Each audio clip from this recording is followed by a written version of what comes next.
everyone. Welcome to our spring conference for the Dade County Library Association. We're here with some of our esteemed colleagues, and I'm hoping our online audience can join us as well in enjoying these presentations that we have happening. Very briefly, I did want to announce that we are in the process of reviewing the membership for coming years. And we're looking at creating a tiered membership where we would offer different rates to different folks. This will be coming up as one of the items that the membership at large will be voting for. We're looking at the administrator librarian rate of $16, which is the current rate. We're looking at a decreased rate for support staff. So that would be at like the $10 rate per year, and a student rate of $7. And we're also looking at the possibility for a lifetime membership. Coming up in the next few weeks, we will be doing the elections as well, and Angel will mention those. Nominations will open coming Monday. So with that, and I don't want to hold people any longer, I'd like to introduce our first speaker for today, and it's Ellen Book from our Pinecrest Library.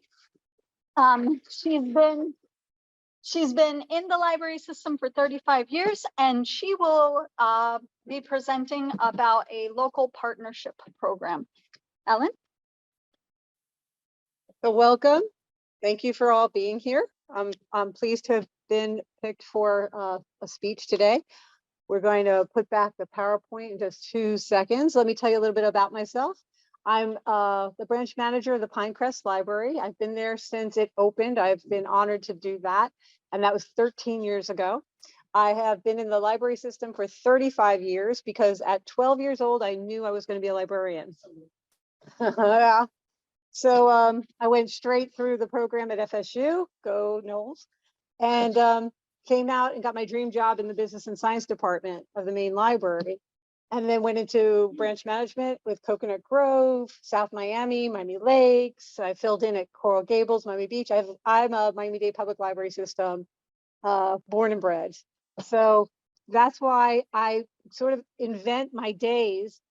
And I tell people when I recruit that the reason I love my job is because I can take a passion and bring it to work.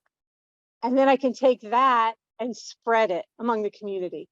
How many people can say that? They're usually so tunnel visioned into their profession, and we can just do whatever brings us joy. So one of the things that brought me joy was recycling. And so I had a program that I started just because I was in a garden club sitting next to somebody who said they plarn at red lights. And I'm like, what do you mean? And she says, I make plastic bags into plastic yarn and make plarn balls. And then we have them crocheted into mats for the homeless. Well, I took that one idea and spread it to the Country Walk branch, which spread it to the Pinecrest branch. And we've made hundreds of mats for the homeless and saved thousands and thousands of bags from going to landfills.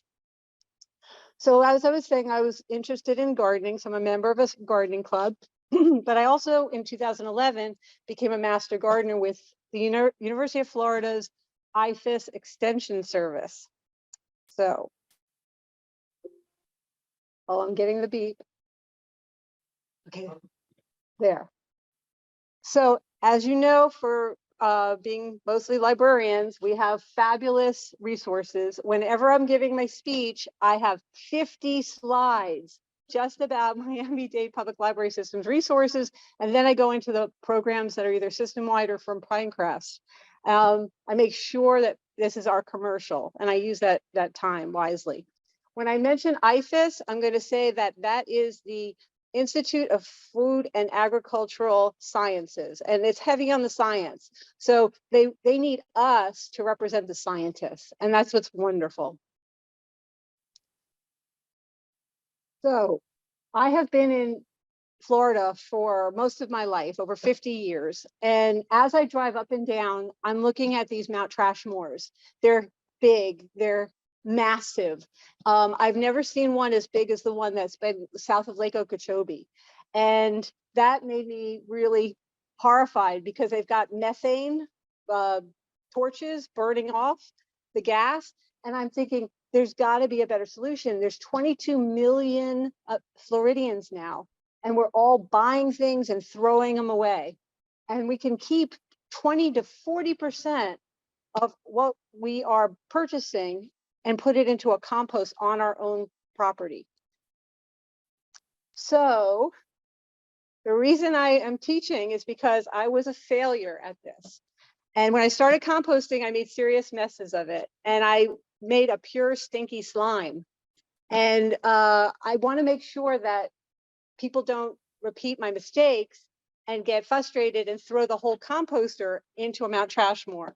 So if you get your proportion right, it turns into black gold. So the Master Gardener program is about 11 weeks and it's down in Homestead. And what's interesting about it is I'm like, oh my God, this is library work, except it's focused on horticulture and science and gardening. And they asked me to work the phones, which was like, oh, you mean telephone reference? I was like, that's second nature to me. And I end up with this title of Master Gardener. It only prepared me for this zone, which means that I am able to talk about Zone 10B. We are different than Broward. We are different than the Keys.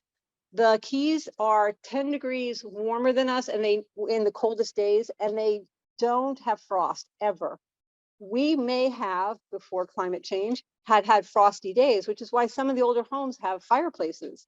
And yet Broward has about 10 degrees lower than us. That means that the soil temperature will stay colder, and those tropical trees can't survive there. So that's why you don't find a mango tree in Orlando. I always advertise. We have a rain barrel workshop coming up, but also in Westchester Regional Library, another Miami-Dade Public Library branch, we have a Master Gardener there teaching vegetable gardening.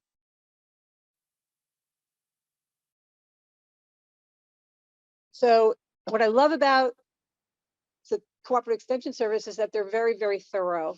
So I make tiny URLs of this. So tiny URL monthly planting, and composting is very intentional. And reasons to compost are the plants that you can grow from it. They're more nutritional edibles. You reduce the plant's need for chemical fertilizer. You reduce water pollution from fertilizer runoff. You reduce the methane from the rotting organics in landfills. I connect these important reasons to our unique growing seasons of hot and wet summers and dry and cool winters. So from 2011 to 2017, I helped with local public gardens. I volunteered at the youth fair, at the Ramble, at the Ag Show. But in 2017, I decided I wanted to focus on composting. Unbeknownst to me, in 2018, the director of solid waste management and the director of parks got together, signed a memorandum of understanding for 5 years. And that spelled out that up to 240 composters, compost bins, would be purchased for county homeowners who completed training in proper composting techniques. So it sort of came together beautifully. So this is what somebody who takes my class and listens to this voice for over 90 minutes of me talking, because that's how detailed I get, but I am entertaining. They get one of these for free. Now, Miami-Dade County Solid Waste has, from 2018 to 2022, spent $27,275 on these composters. And so that's a serious buy-in. So this is what Miami-Dade, our graphics department, has made for posters and flyers. And this is what the Cooperative Extension has made for posters and flyers. And when we did an outreach to the Underline anniversary last month, the Cooperative Extension made this for me. I just want to show you all the different partnerships. So this is from their home page about composting. So this is the IFAS Extension Service advertising my program at the library. And then this is the solid waste department promoting the cooperative extension service. And then the solid waste management promoting the library. And then this is what happens when they are routed to the library's calendar and you click on register. It says 186 seats remaining. I have it open for 250. The top I've had register is 226 people. And I normally get between 40 and 75 on my Zoom programs. When I had it live, it was about 60.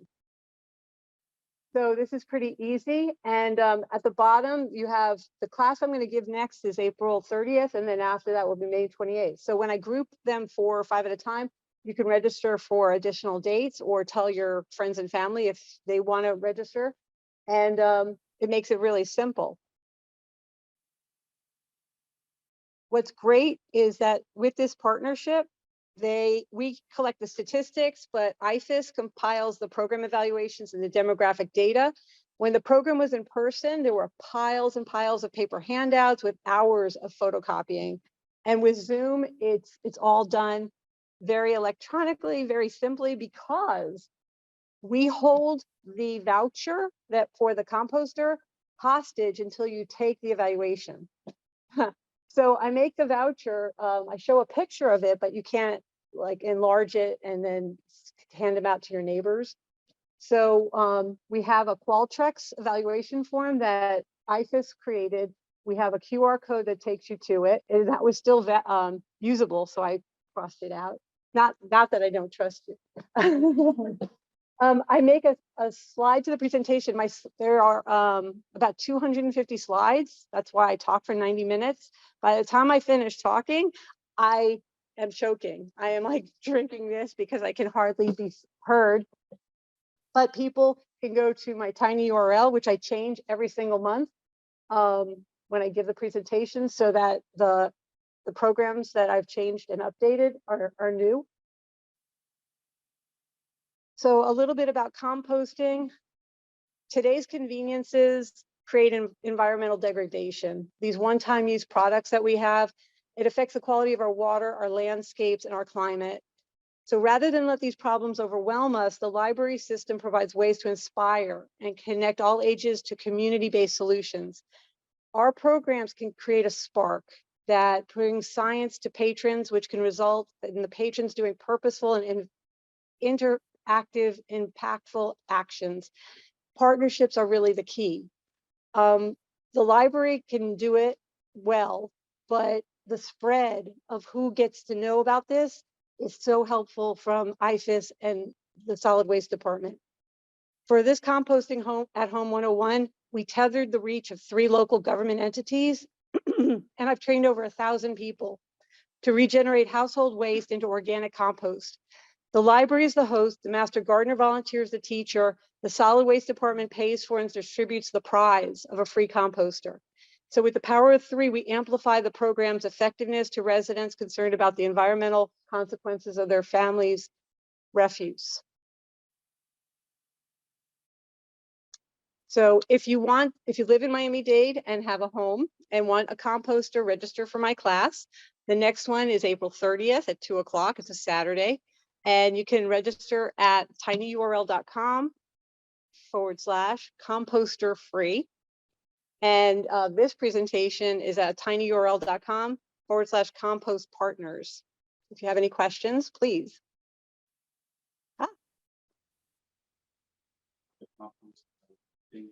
Is it ideally for outside, or can I have it inside my apartment? So the question is, can the composter go inside an apartment? It leaks. It will stain. It's meant really to go on dirt, and so that you can pick it up and then bring out what's the center of it, which is the stuff that heated up the most, and that will turn into the black gold first. And remember, it's not compost is an amendment to the soil. It's not a fertilizer, but it's like when you take antibiotics and you wipe out all of the biome, all the good bacteria and bad bacteria. That's what happens when you're buying soil from Home Depot or one of the big boxes. A lot of their soil is sterile, so that all the seeds in it, all the things in it don't just sprout when you open the bag. So when you're bringing in all of this bacteria and fungus and all that, that's an entire living biome, the rhizosphere, and it creates the roots. The roots need that chemical reaction to go crazy and make big vegetables. You can grow things without it, but they grow small. You get compost and they grow beautifully and healthy and more nutritional. Any other questions? Lay it on top of the existing soil, or do you have to mix it in? You mix it in like a 50-50. For apartment he asked, do you just put it on top as a top dressing? Top dressings are mulch. That keeps the soil moist, but compost goes within the dirt. And about apartment dwellers, I teach also a little bit about vermiculture. So you can actually do this you could have a pound of worms can eat 65 pounds of kitchen waste in 3 months. Yeah. And so it will you'll have this beautiful black compost-like material, and you can do it castings, and it's under your sink, and they're the best pets. You don't need a pet deposit. They make no noise. They don't have a smell. And they reproduce, and they're expensive. So you can actually sell your worms, and you can sell, the compost sells for a lot of money. It's like $25 a pound. Yeah. Oh yeah, this stuff is gold.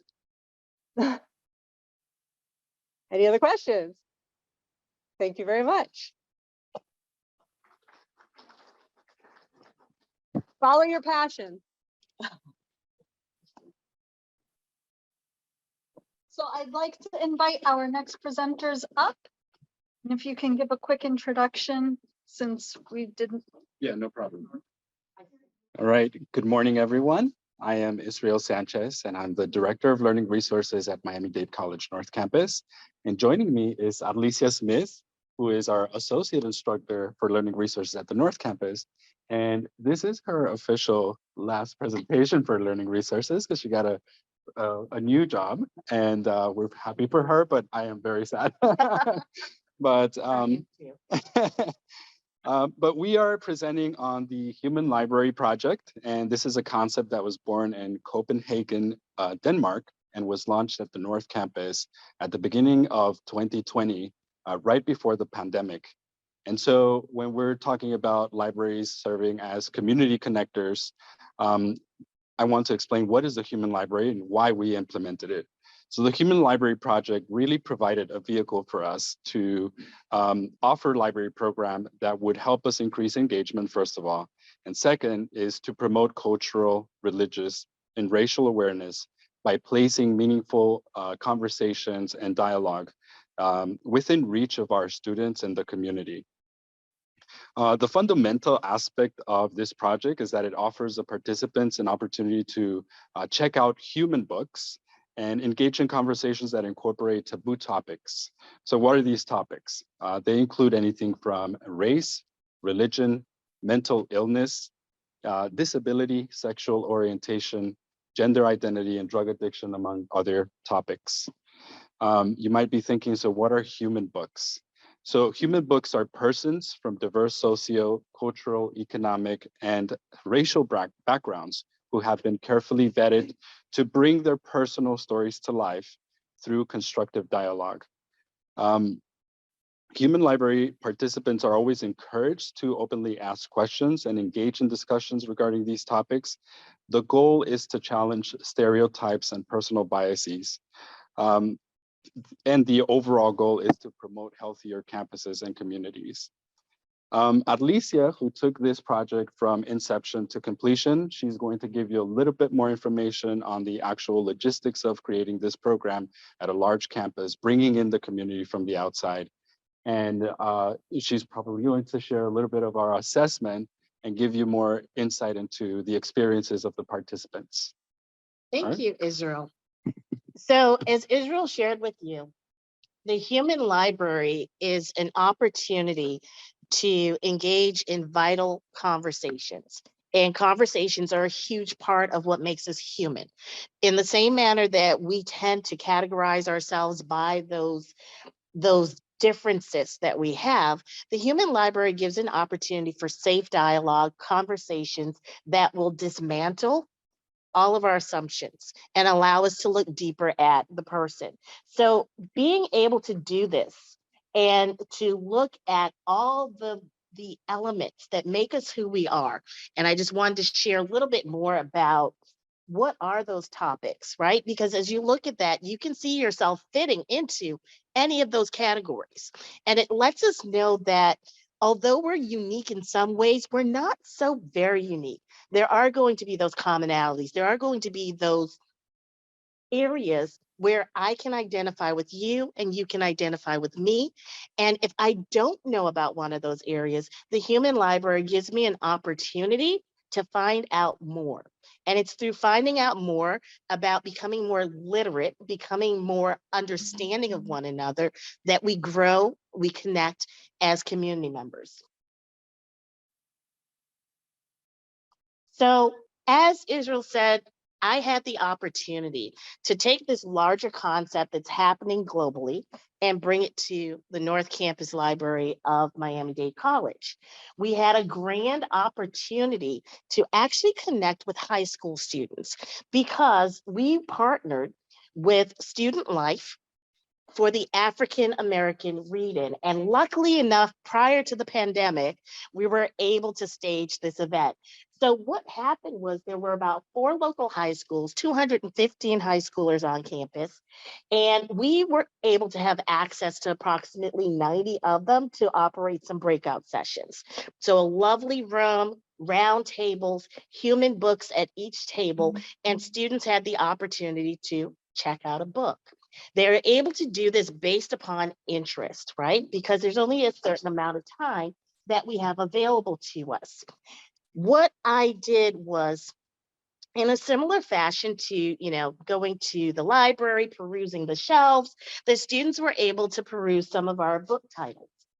And in doing so, they were able to see a little synopsis of each of the books that we had, sort of like reading the book jacket, so to speak, and then select, what are my top 3? What are the ones that I'm seeking more information about? What is it that I identify with? We also provided them with some sample questions, right? Because it's supposed to be a safe space for dialogue.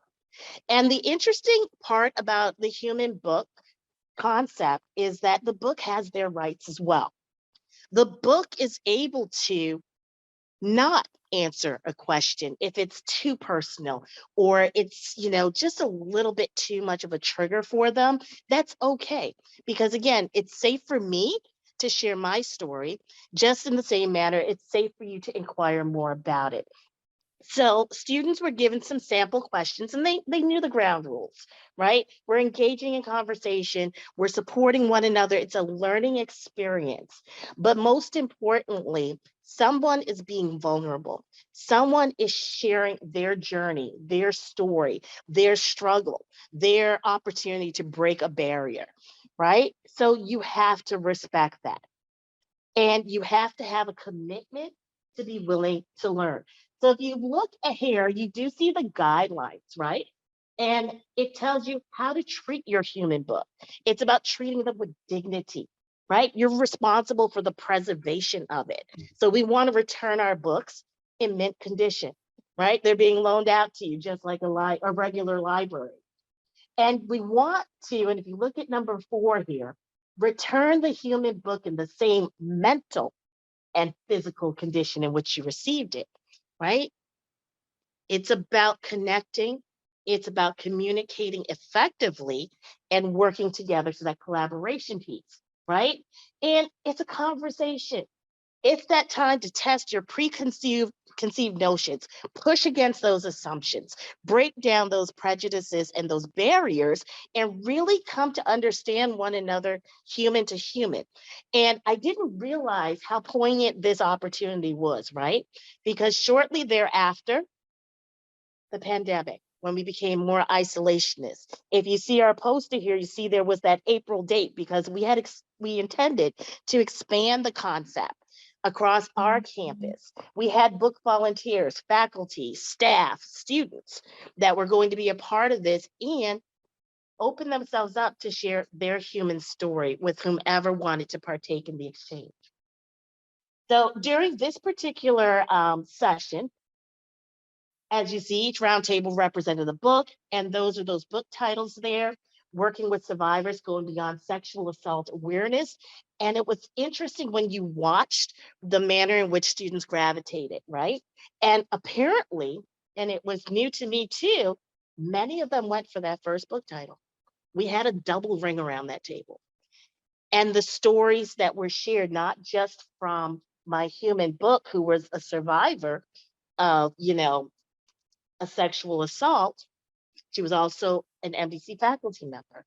So she was able to share resources because a lot of our young people are dealing with relationships that are harmful to themselves or not having a strong understanding of what a healthy relationship should be. So again, this was a learning experience for them. So they gained as much from hearing the story as my book did with sharing her story, because that's catharsis for her as well. Literature therapy, reverse culture shock. So we're dealing with immigration issues. We're dealing with ways to find peace within yourself, right? And sometimes we don't know how to find peace within ourselves, and hearing somebody else's journey helps us to grow as well. Living happy, which was incredibly exciting to me. And the person was so bubbly who did it that you couldn't help but be happy after hearing how she uses her art to, center herself and to express herself. So again, communication and learning in many different forms. So the students had approximately 8 to 10 minutes with each book, and then there was an exchange. And in order to signal that exchange, we had a group sharing that demonstrated our communication skills and our participation and our gratitude. And so what we did at the end, and you're going to just have to excuse me because I've got it in the smallest form here on my phone, right? Was that at the end of each sharing, right before they rotated, everyone had to say, I see you, I hear you, and my gratitude for your story. So if everyone in the room can repeat after me, I see you, after me, right? Yeah. Let's do it again. I see you, I hear you, and my gratitude for your story. So again, that grounded them in that moment. It made another connection, and it again restored and replenished the energy of the book as well as the participants.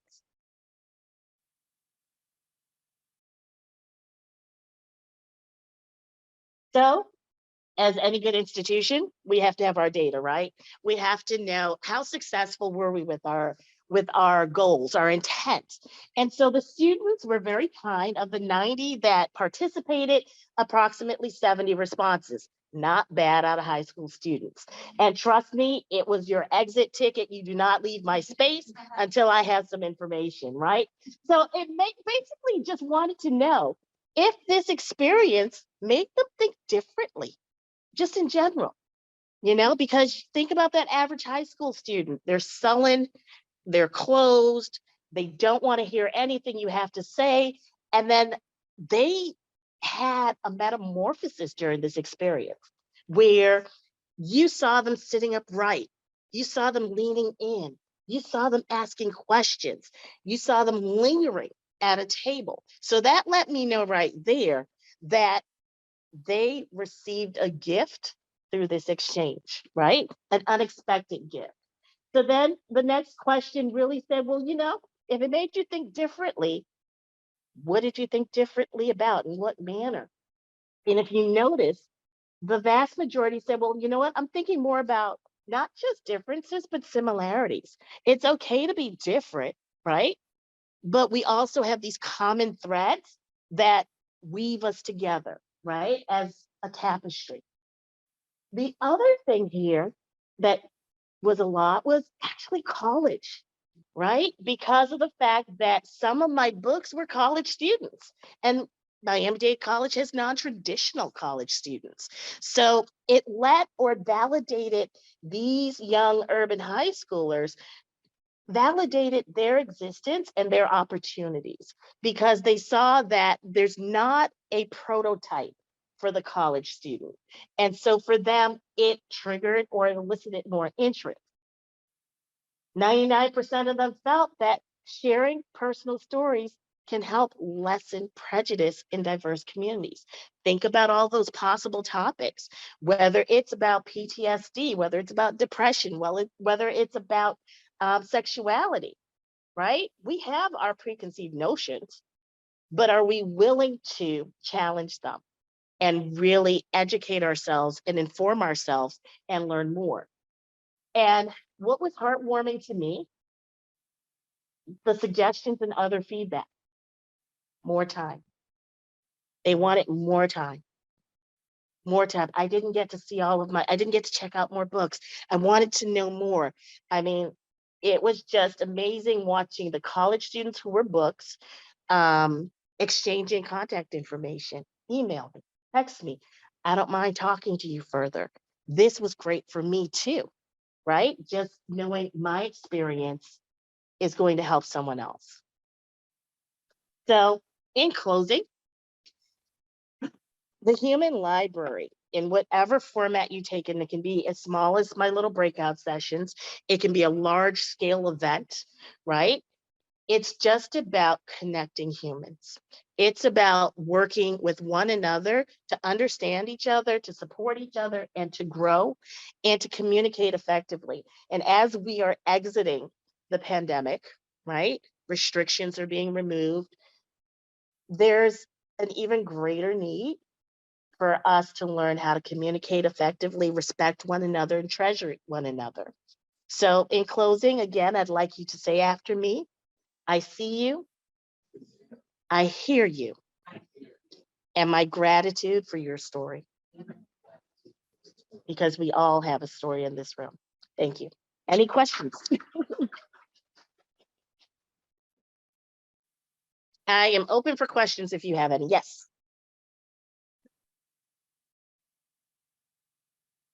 Oh, absolutely. So I have it's Arlesia, yeah. I have an interest form, right? So first of all, who's interested in partaking in such an experience? And then we actually had a series of conversations about the guidelines for use of the book, what not to engage in terms of those conversations, what was kind of like off limit.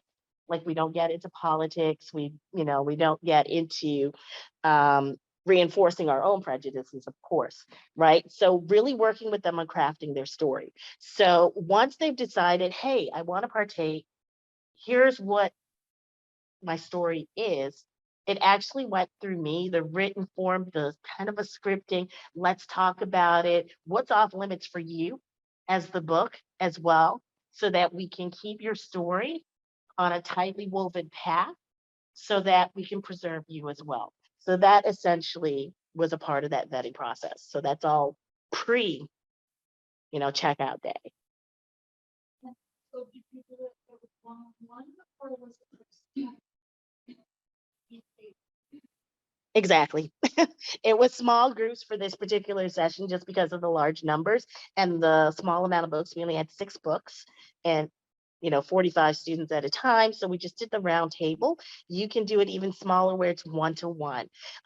Isabel Duke at the Padron Library for Miami-Dade College, she's run the human library there as well.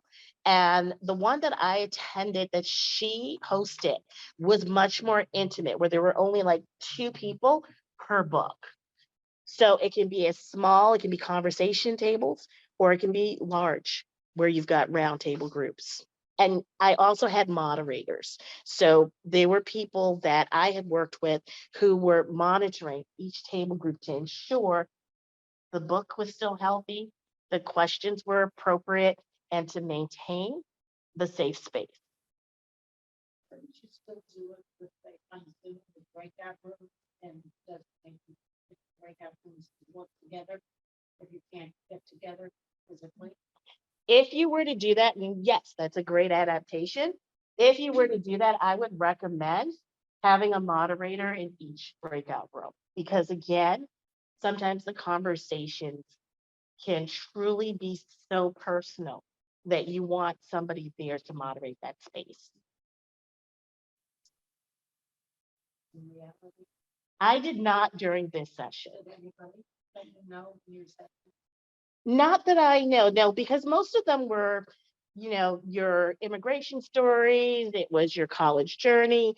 I personally positioned myself at that sexual assault table because I knew if anything would be a little tenuous, it would probably be with that topic. So I made sure that I was there. And the questions, like I said, the questions were more in terms of what constitutes a healthy relationship, um, where to seek resources, because my book was also a trained individual to be able to provide that. So again, in a part of the vetting process too, certain topics, you want to ensure that the person does not delve too deeply into their trauma because it's not a therapy session either, right? It's just a sharing. And so a part of developing that story is, what was the lesson learned? What do you want the big takeaway to be from this exchange? So that's a part of what I work with them or my books to craft through their story. Okay, well, thank you guys so much for your time. Okay, so good morning. I'm Margarita Mirabal. I'm the head of the digital collections at Miami-Dade Public Library System. And with me is Ryan Olivas, our digitization specialist. We have been working together since the launch of the digital collections in January 2018. So it's been 5 years. I think so. So we're here, we're gonna talk about let me show you. We have about 28 digital collections as of today, but we really want to focus our presentation today on the historical records of the Miami-Dade Public Library System. The reason we want to do this today is we know that this conference is mostly focused on the community engagement, and we really want to show our small grain of sand to the community, but the library staff as a community. And I mentioned staff and not librarians because it's really not limited to librarians. It's everybody that is involved in this type of work. By the way, our office is located at Main Library, but I think that really the beauty of what we do is our entire body of work, it's online and it's available for anyone. It's not only limited even to library patrons, it's completely accessible. Nobody needs to log in to get access to the full digital collections.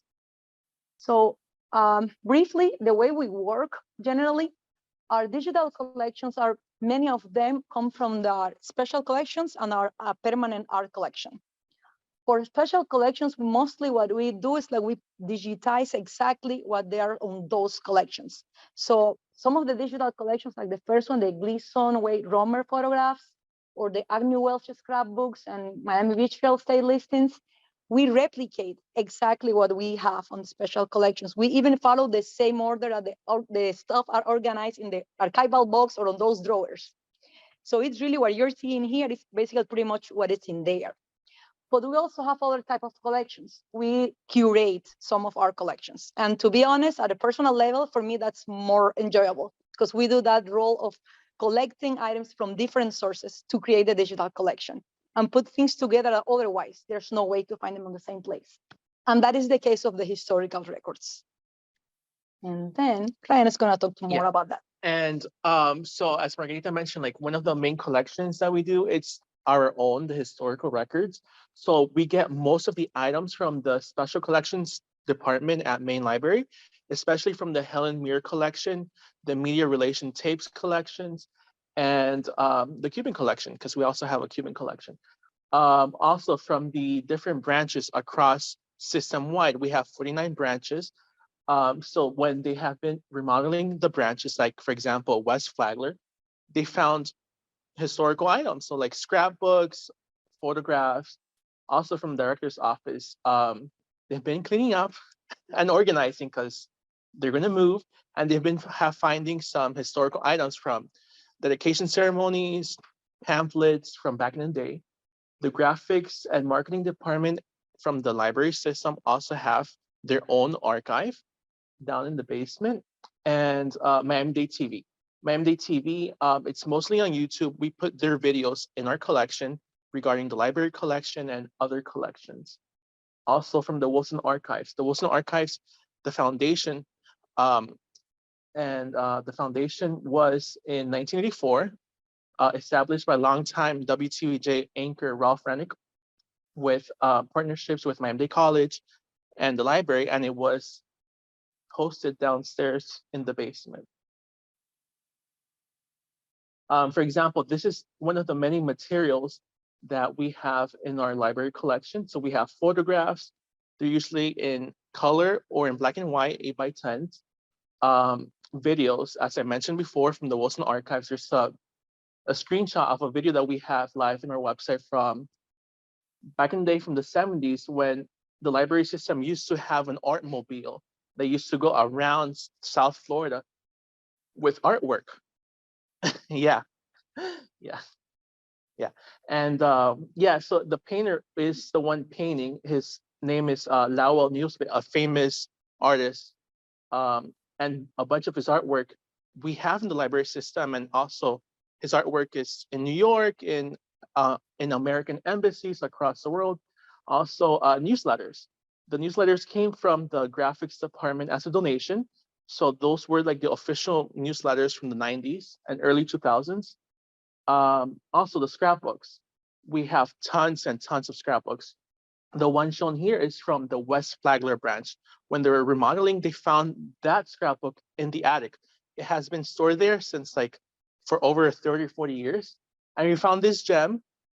It's like, hey, we found, you know, a scrapbook and photographs. So we were super excited. And That one was from the children's department, and it's Yeah. entirely, all the illustrations are handmade and Mhm. everything that is written in there, all the programs for the children, done from the librarians back in the day. yeah. Yeah. And that scrapbook also had, you know, photographs from the original librarians from that branch in the 1950s. And you could see the transformation from, you know, a Jewish community into like a Latino immigrant community, which was pretty neat. Also, programs. We also have a bunch of programs and dedication ceremonies. For example, we have the yellow one in your screen that you're seeing. It's the dedication of the Joseph Caleb Community Center and the Model City branch. Yeah, so that was the first branch that opened since because back then the library system used to belong to the city of Miami. And then the county took it over in 1971. And we have blueprints from the branches from back in the day. Also, this plate from the Women's Club, which used to be the first main library back in the day, like in the 1930s, 1940s, until it moved into the Bayfront Park location. Yeah. And okay, so this is one of the photographs that we have in our collection. It's the groundbreaking ceremony for the South Dade Regional Library in 1976. We have at the director at that time, Edward Stintz. We have Helen Mir, which she was like one of the main founders of the library system. Also, on your right side, you see the county bonds for your Decade of Progress. What was the Decade of Progress? The Decade of Progress was a bond issue approved by Dade County voters in 1972, which was, and I'm quoting the Miami Herald editorial, a Miami Herald editorial said, one of the heaviest capital improvement programs in American urban history. So the Decade of Progress was a big bond issue that gave way to the Metro Zoo, which is Zoo Miami now, mass transit, so the Metro Rail, Metro Mover, public works, street improvements, all the county parks that we have. So like Olympia Park, which we have here, Tropical Park, Greynotes, and also us, the library collection. I mean, the library department. So one of actually the second branch that opened with that fund was the South Dade Regional Library. At that time in 1977 was the largest branch in the system and the first region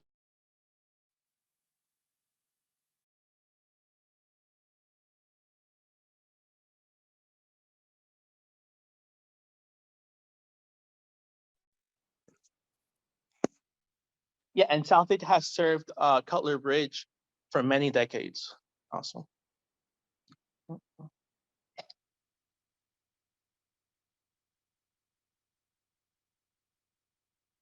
Yeah, and the newsletter that was here also it's in our collection, and we have tons of those.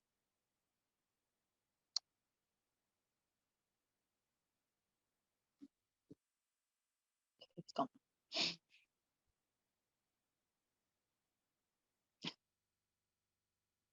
Yeah, and that's a well-used branch. Okay, no. I skipped. No. No, yeah, It's true. that's true. We have a bunch of slides. Yeah. So now I'm going to show a video. So it's a series from back in the day from the 90s that aired on the county's channel. It's called BiblioBeat. It was hosted by Hilda Fernandez and Alicia Gonzalez. Each episode lasted around 45 minutes. The topics were highlighting branches, library services, interviews with staff and advocates for the library. This was an initiative by the director at that time, Ronald Kozłowski, and the county mayor at that time, Steve Clark, which wanted to bring county services closer to people through media, because back then you had no cell phones. The only form of entertainment was TV. So if you could play the video. It's a very short clip. Yeah, it's a minute. So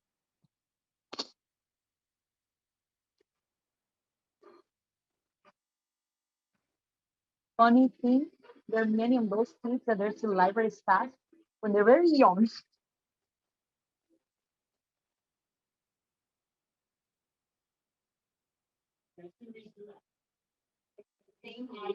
yeah. Oh, Yeah, I love the love- jingle. Yeah. Yeah.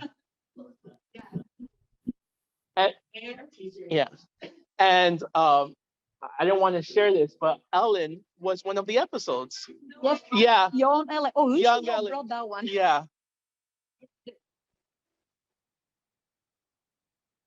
Sue was also one of them.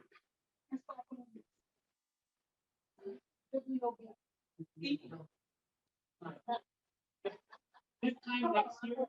Welcome to Biblio. Look at the interesting and diverse services, programs, and exhibitions the Miami-Dade Public Library System has to offer.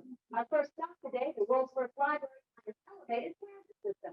The Porta Kiosk at the Civic Center Metro Rail Station in Miami. So we just Yeah. Well, after the slide of candle.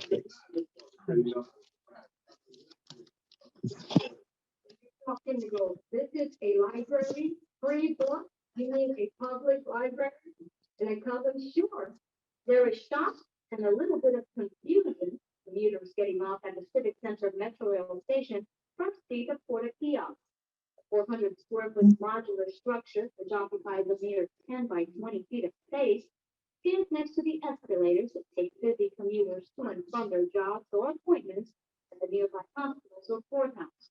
Inside this plastic and plexiglass structure is the Miami-Dade Public Library System's smallest branch, designed for people on the go. Yeah. So we have a treasure trove of these videos that we've been digitizing. tons of those.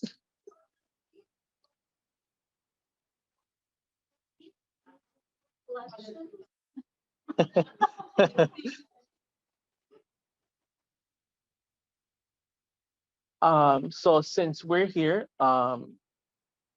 oops, I skipped. Okay, so since we're here and DCLA is hosting us at the Candale Lakes branch, it was nice to bring some examples of some items that we have. So for example, we have the groundbreaking ceremony postcard, which was sent to the neighbors around the neighborhood. And also the grand opening actually from 2008. You see the mayor at that time, Carlos Alvarez, the commissioner, Joe Martinez, opening, and the library director at that time, Raymond Santiago, opening this branch back in 2008. Mhm. So, In the corner of that picture was Maria Presti. oh, let me put it back. This. Ah. Okay, so Yeah, yeah, yeah. So what do we do with all of this besides just put it on the website? It's used a lot. It's used heavily, all the information that we have in here. Just recently, Dr. Paul George gave a presentation on the 50-year anniversary of the library. And it was like a 30-minute presentation about all the history of the library. And every single image on that presentation came from the digital collection. It was provided by us. Marketing and social media, they also use it a lot. Social media, they love to put the before and after of the branches. So they always use the current image and the images from the past from our the digital collection. And this one, this is kind of like a three-dimensional collage that is right now in the lobby and main library, also for the 50-year anniversary. All the images from the collage were made with the digital collections. So it's really they're using it like on a daily basis mostly. Yeah, especially since it's a 50-year anniversary for the library system. Exactly. This year has been very helpful. But we also like to create awareness, not only within the Miami-Dade Public Library community, but beyond that. Our biggest effort on doing that was joining the Digital Public Library of America. I don't know how familiar you are with it, but the way we did it since the very beginning, we were one of the founding members of the Sunshine State Digital Network. That was the hub, created service hub to join DPLA. So we have been there for 5 years since they started. And the way it works, they harvest all our records, the entire collection quarterly. So everything that we put every quarter goes straight to the Digital Public Library of America. So this is just a screenshot of how our records look, especially for the public library collection, how they look on the DPLA. And here you also can see there's not only a photograph, we could even have objects, a cute fan from back in the days. We have also the old cards, how they look like, even their objects. We have some objects like for The fine, so it's like a wooden stick, also like a big magnifying glass. We have like a mini bus also that our photographer has taken pictures of. Hi, Yes, Alex. we use a professional photographer on our department. Yeah. For those type of things.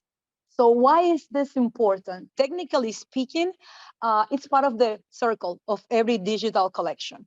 Every digital object is selected, we create that record, it's described, which is the metadata, the cataloging process, then it's managed in the database, and for the discovering of the patrons or any users, and they using and reusing in the future, it's imperative to have preservation, the digital preservation. There is no really reason of doing this if we're not going to attempt to do it for the long term. So in doing that, we create for every single item that we digitize and it's online, we create master files. Those are uncompressed files in high resolution that we keep it on our servers, and our information technology department back it up. And we are even looking for another type of backups to have like a stronger digital preservation for the future. And at organizational level, why is this important? We really think that the way that we are validating the work that the library staff have done through the years, it really puts in perspective what we do today and why we do it. And it's that we're seeing even in the videos, in the photographs, that the staff that worked before, why they did it, how that impacts the community. So it really encourages us to do what we do every single day. So this one is not for so long ago, this photograph. Yes, you are. And it's Ray Baker, our current director. So that already retired, one of the assistant directors. So yeah, this is kind of like current staff. Yes. Yes. We are in that room. Yeah. Yeah. So what are our plans for the future? This is what's going on. Things have changed. Like the pictures, we have been scanning photographs and scanning negatives, but from the last 10 years or even more, there's nothing to scan. Everything is digital. So now we have to work closely. We start working closely with marketing department, because all the photographs that they do to have what is going on right now. So that's probably when I put it also on our servers, and we want to start putting on the collection, because it's going to be future in 5 years, probably even less. So now we start working with them to also acquire the material that are born digital and add it to the collection. In the same things, we also have to start working closely to graphics department. Now the brochures, the pamphlets, all of those are also born digital, and we want to start collecting them too. One of our main goals now, it's I really want to create part of the collection. We do hold some series, and I really want to add a series of all the efforts that the library have done during the COVID-19. This is just one of those photographs from from the marketing department. Like we have been working, assisting with unemployment forms, distributing the test, a lot of virtual programming that now we're even having a conversation just before this event start, that how we can stream it from YouTube, from the library's YouTube channel, to have them there for the future. Because yeah, we definitely want all of this to stay there for people that come after us to also see what we did. So questions? Did you all find is the biggest hurdle that you're encountering? You mean, but like technically?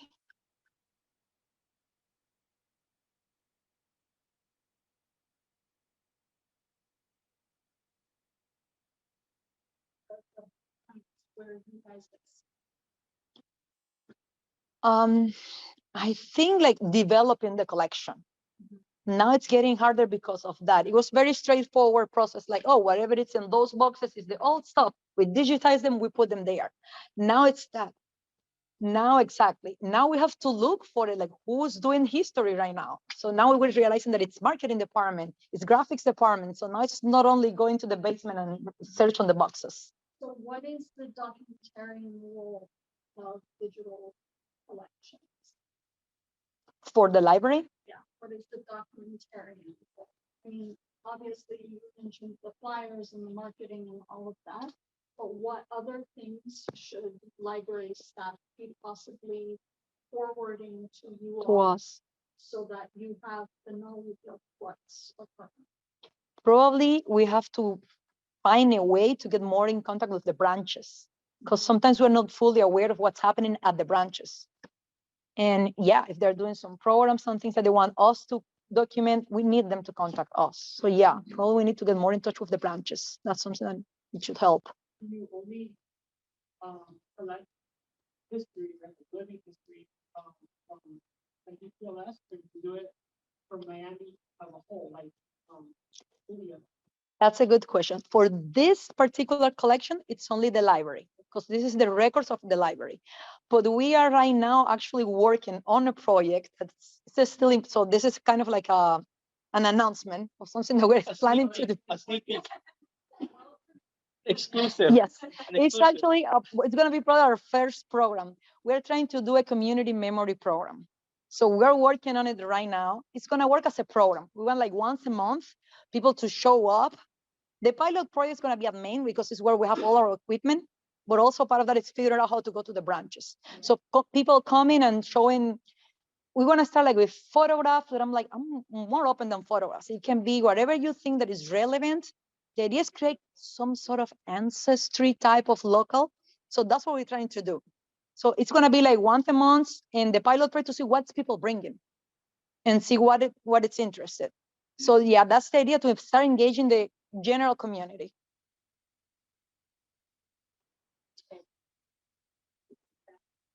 Yes, we are also planning to create like some sort of forms so people describe what they're bringing before they bring it. They also have to sign out a release that what you're bringing, you're okay, that it's going to be for the public to see. Everybody's going to be seeing it. In exchange, we can give them the high resolution copy. So you're going to get a high resolution image of what you bring in digital, but you're going to share it. It's going to be a public collection.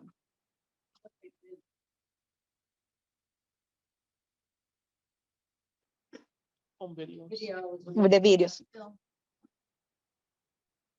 Things that went on over the years, they digitalized. That's really cool. Yes. So that's kind of what we're attempting.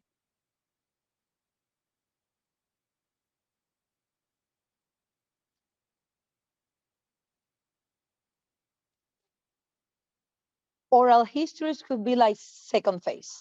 We want to start like with just like documents, but oral histories definitely it's part of the plan, but probably like another stage.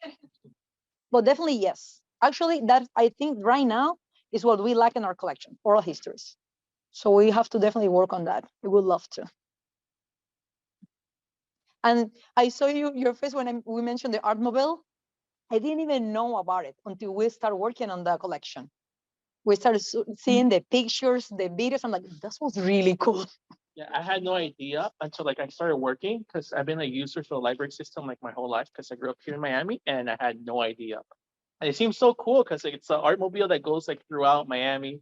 And they were showing doing the art. exhibits inside the booth. That was Yeah. really cool. Mhm. We have pictures of the bookmobiles from back in the days. If you visit the website, you can see the bookmobiles from the old buses. They're there too.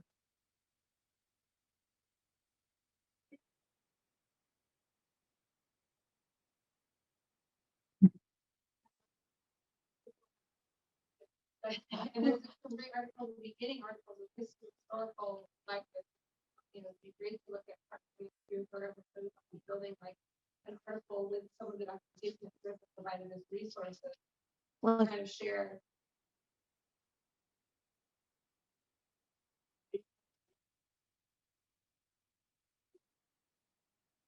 oh, that'd be great. Resources that you have to make the articles. What is on it? No. But I'm not gonna mention it. Yeah. Pro bono. Exactly, so I'm not saying.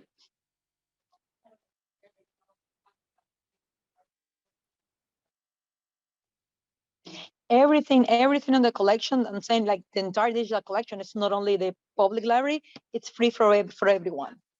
So the only thing that happens is that you're able to download a low resolution image. So if you want like a high resolution, like for the editorial purposes, just email us and we send it. There's never, it's for free, but we just like to handle it on a case by case basis. But yeah, it's available.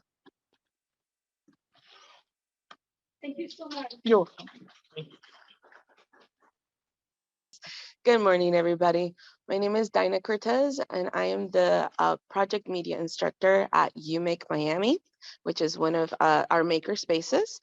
Not to be confused by UMedia, but we are UMake Miami, located in 2 locations, West Kendall Regional and Miami Beach. So today, I am talking to you about a little something that I've been passionate about for many years. I'd say ever since I was a young child. So I'm going to go into a little bit of a personal story and how I began and why Climate of Art started and how it happened. So first, as a child, I had a natural inclination to the environment. One of my biggest concerns was always trash. My mom would always get so annoyed with me because I would go around collecting trash and arguing with adults to not pollute. And you know, this is a little 6-year-old kid telling before the world even talked about climate change, before we even had those words in our mouth, we weren't talking about it. I grew up in a time where nobody was like me was talking about this situation, especially through art, right? So as I grew up, I became very depressed and a lot of anxiety because of climate crisis has been one of my biggest fears, you know? So in order to transition that fear, I decided to do something about it. A couple of years ago, I've been with the Miami-Dade Public Library System for about 6 years now. So a couple of years ago, I said 4 years ago, I decided, so what am I gonna do about this? I have a great platform. By the way, I wanted to say I'm proud of to be working with each and every one of you. All of you are doing amazing work, so thank you. So I decided, I'm like, what am I going to do? How can I leave this place a little bit better? And so that's how Climate of Art started. The basis of Climate of Art is pretty much, it began with a genuine concern for the environment, my love for the arts, but I also had the opportunity, I had the platform. And I wanted to make sure that I was contributing to my community. I know I can't change the world, but I could surely change someone's world, right?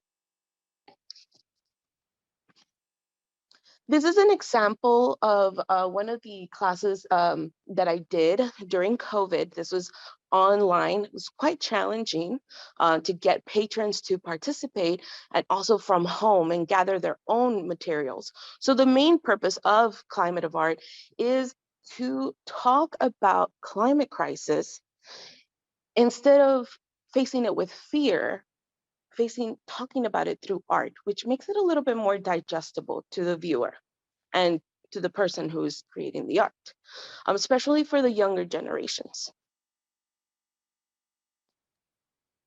I forgot to mention the other one was actually, we spoke about manatees. So in Climate of Art, what I'm doing is getting certain topics, talking about certain topics like manatees, and then creating art with it along.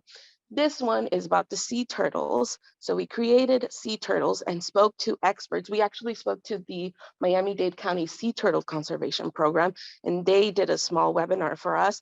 And then we continued with, continued the webinar with collecting items and creating this artwork, which could actually be digitized. Oh, my bad. I obviously don't know how to use this clicker. This program actually was a collaboration with they have a really long name, Girl Scouts of Tropical Florida. And basically this art piece right here, it's a huge canvas, and it was gifted to the Girl Scouts of Tropical Florida. So it now sits in their offices. But all of these flowers up here were created by patrons from Miami Beach, You Make Miami Beach, and at West Kendall, and other outreaches that I did during last year. And we collected them all and we sewed them in onto this canvas and we gifted them. I did do most of the painting and drawing, but some of my students helped me out with some of the painting and I guided them as best as I could. So we're not only talking about environmental crisis, we're getting information and we're making it fun and creative, right?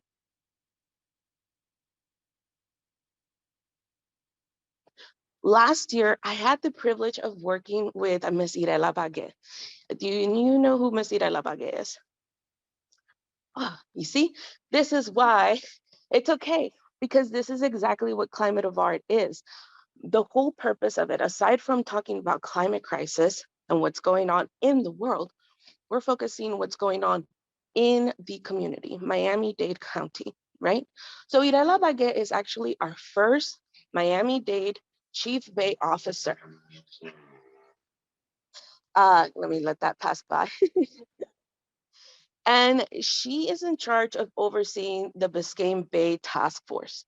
Just like we in the past, we created a task force that oversees all of the hurricane. I'm sorry, I forgot to bring water. Anyways, so now she is in charge of overseeing everything that goes on in Biscayne Bay, all the restoration efforts, pollution, making sure that people are following regulations. So that's what she's in charge with.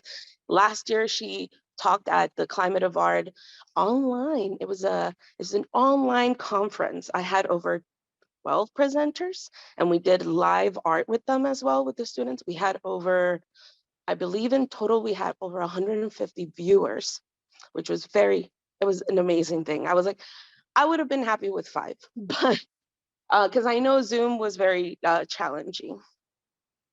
So you could see some of this artwork that I have here is also on the table over there.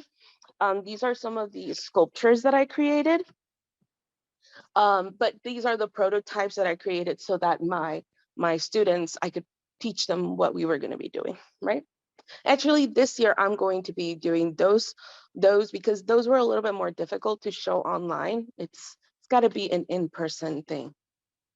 So Climate of Art, one of the things that we focus on is definitely community engagement.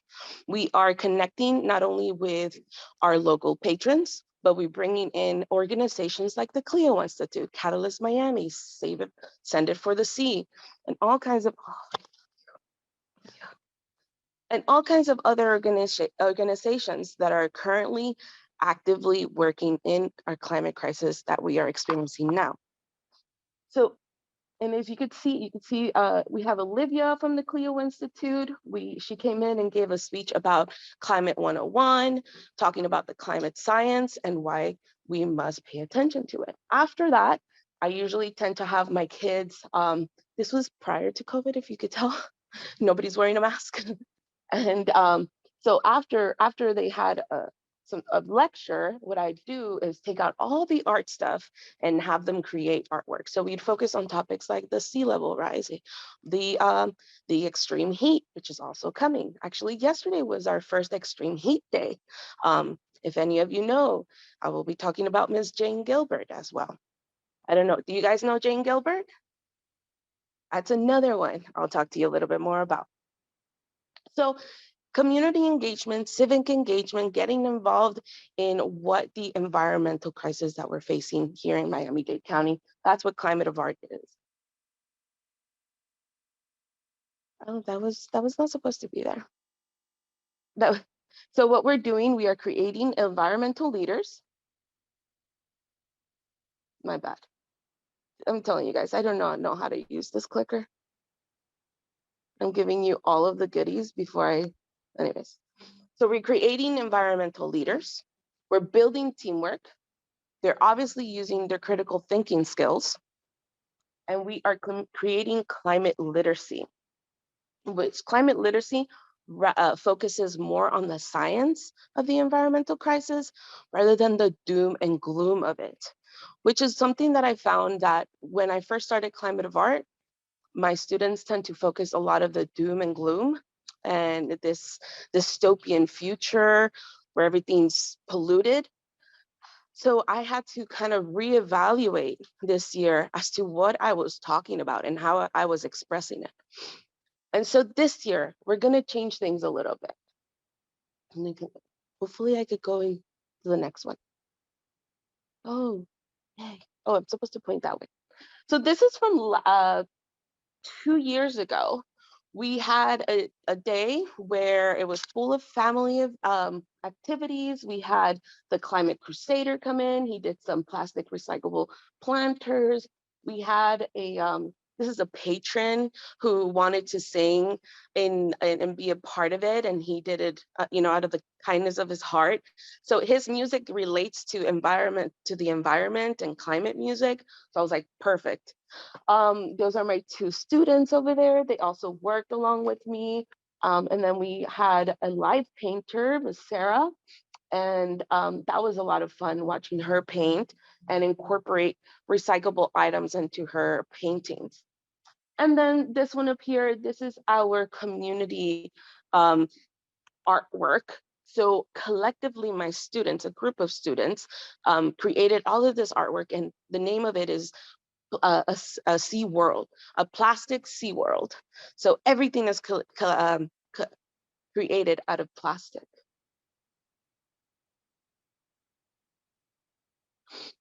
So Climate of Art has now, since 2017 up to now, has now become a 3-time award winner. And I am extremely proud of that. And I know that I wouldn't have been able to do this without my colleagues, without my supervisor, and without the patrons and the community's help. So I had a vision and it came true because others believed in what they were doing and believed enough in themselves to carry this message. So we have gotten the NACO Award. We got the top innovator for the Urban Library Council. And the last one that we got was the FLA Award. So really proud of that.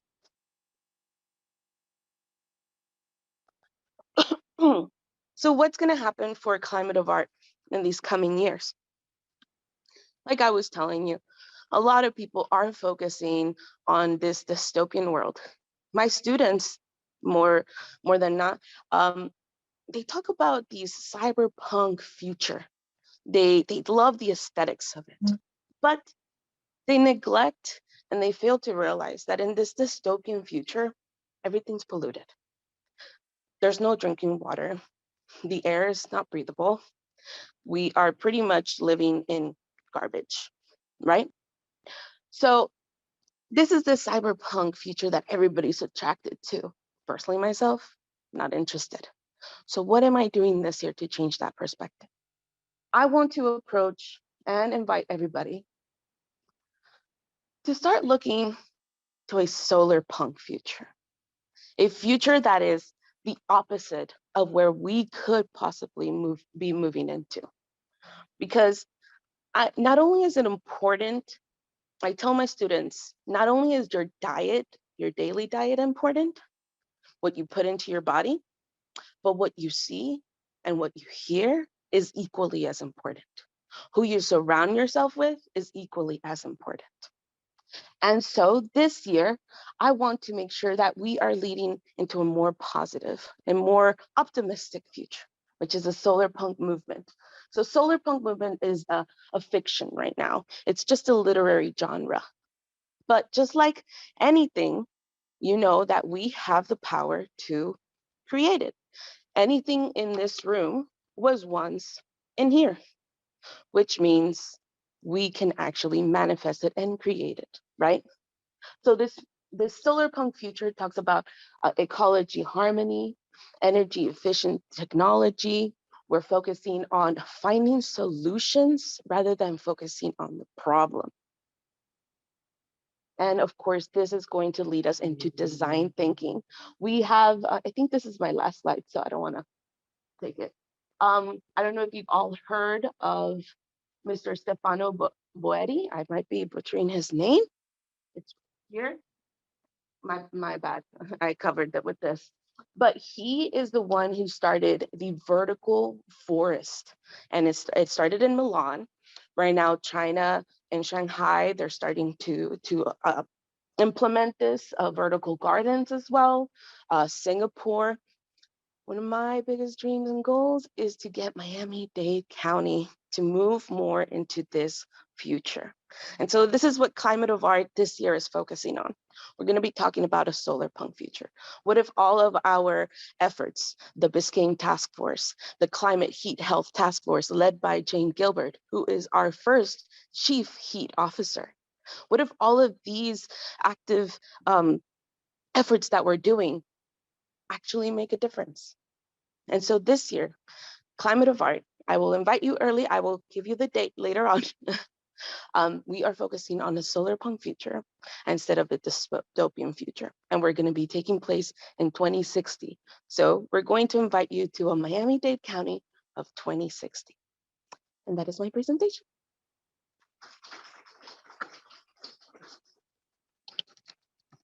Thank you. Any questions? I did not put questions, but questions, yes, sir.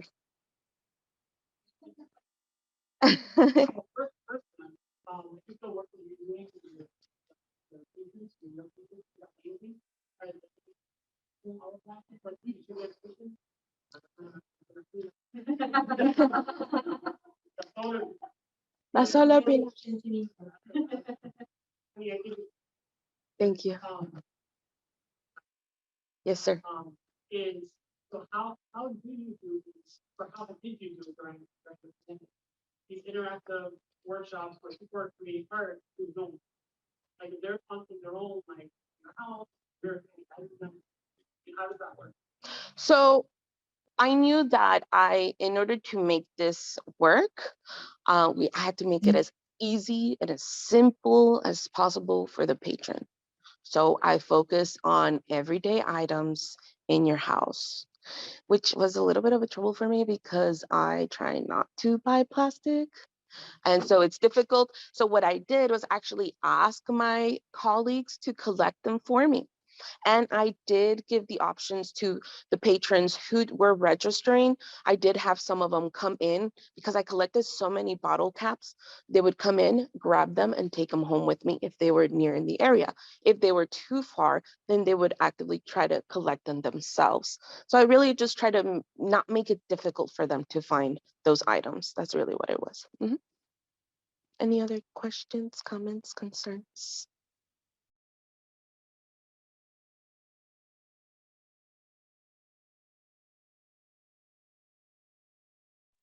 That we're looking at our future, we are Yeah. in the process of seeking additional funding, and we've developed some partnerships not only with RER and the officer, but also with Miami-Dade County Parks and the city parks. Mhm. So we're hoping to put this out into the community beyond the libraries. Yeah. I want to ask you one question. Did you guys know we have an Office of Resilience? Okay, so see, even just within the small group right here, many people don't know Irela Bagué, Jane Gilbert, and what they are doing. So which gives me more like excitement to really connect with these ladies. And the fact that they are women in these roles is what really excites me even more, and how passionate they are. So I can't wait to show you guys, and I hope you guys stay tuned because I'm gonna bring them in. Yeah. Any other questions, comments, concerns? If you'd like to be a part of it. This year, oh, I forgot to tell you, I am doing, instead of separating the workshop where we do like the information and then we move on to art, this year I'm doing it more like a Bob Ross thing, where I'm going to be actively painting and carrying on a conversation with Irela Bagué or Jane Gilbert. I'm actually going to have a student from UM. She's focused on oysters and oyster reefs, and we're going to be talking about oysters and why oysters play such a huge role in the restoration and the health of Biscayne Bay. So that's what we're doing. Stay tuned. Yes, sir. So we were talking about awareness, but it's like communication, like the larger community about this. And the other question is, have you thought about maybe integrating into the Miami art week that we have in December? Art Basel, yeah. That'd be great. Can you make it happen? Because I mean, I know my boss over here can make it happen, but I haven't thought about that. That's a great idea. As far as addressing the topics, you know, I actually got became certified as a climate change 101 speaker from the Clio Institute. And so I learned a little bit myself on how to deliver this topic. My main goal is to focus on strictly on the science and not just opinion or feeling, because I think the art does that itself. It brings the emotion and the passion for it. But that's really what I'm focusing on, bringing in experts who actually know and understand their field. So we've worked with experts from the Everglades. So we work with some park rangers. We work with the Miami sea turtles, the manatees experts, and now the oyster expert as well, who we're bringing, well, citizen scientists who know a little bit more than me. So I'm teaming up with people who actually know rather than just me talking, because it just makes no sense. But yeah, any other questions? No. Thank you.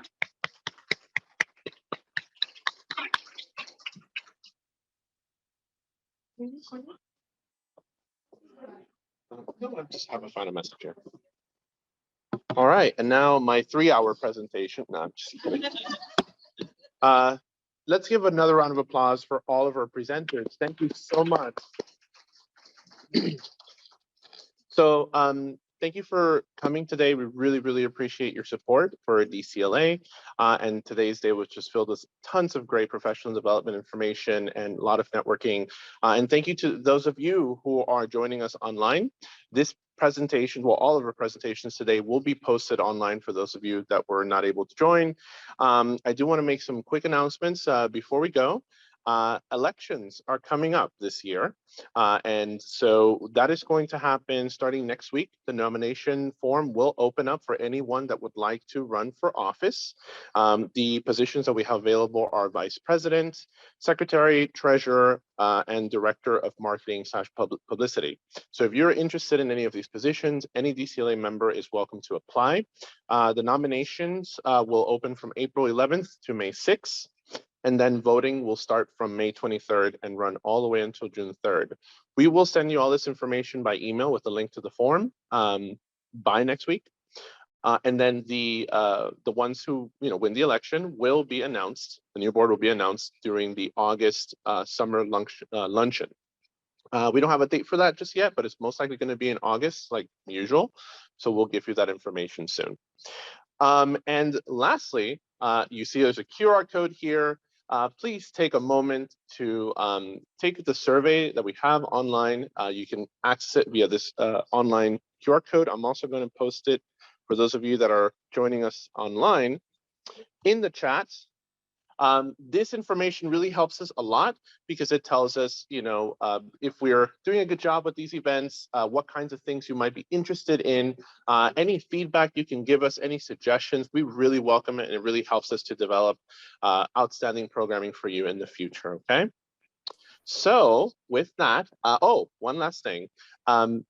If you are not a member of DCLA and are interested in becoming a member of DCLA, please come see me before you leave today, and I'll help you, get that set up. Or if you're not sure if you're a member or you're not sure if you're paid, let me know and I can check that for you. Okay. All right, everybody. Thank you so much. Have a wonderful rest of your afternoon.